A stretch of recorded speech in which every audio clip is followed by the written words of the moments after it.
বিশ্ববিদ্যালয়ে যারা বাংলাদেশি শিক্ষার্থী পড়াশোনা করেন তাদের আমন্ত্রণে মিশরে গিয়েছিলাম, কিন্তু পাশাপাশি মিশরে যেহেতু সৌদি আরব দিয়ে ট্রানজিট হয় সেই জন্য সৌদি আরবেও আল্লাহর অসীম রহমতে উমরা করার সুযোগ হয়েছিল।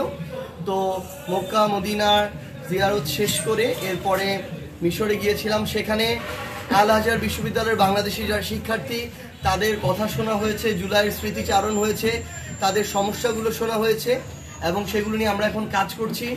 পাশাপাশি আমাদের সৌভাগ্য হয়েছিল আমরা সেখানে যারা ফিলিস্তিনি শিশু পরিবার যারা উদ্বাস্তু হয়ে সেখানে আশ্রয় নিয়েছেন, আমরা তাদের জন্য আমাদের পক্ষ থেকে কিছু ত্রাণ নিয়ে গিয়েছিলাম, কিছু আর্থিক সহযোগিতা নিয়ে গিয়েছিলাম এবং আমরা যখন সেগুলো তাদের হাতে তুলে দিয়েছি এর চেয়ে আত্মতৃপ্তি এই মুহূর্তে পৃথিবীতে আর কিছু হতে পারে না।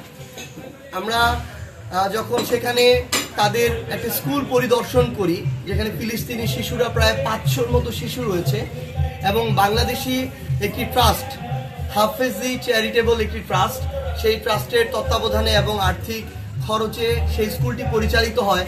সেখানে যখন আমরা সেই বাচ্চাদের, প্রখর মেধাবী বাচ্চাদেরকে পড়াশোনা করতে দেখি, বেড়ে উঠতে দেখি, এটা অন্যরকম একটা প্রশান্তি।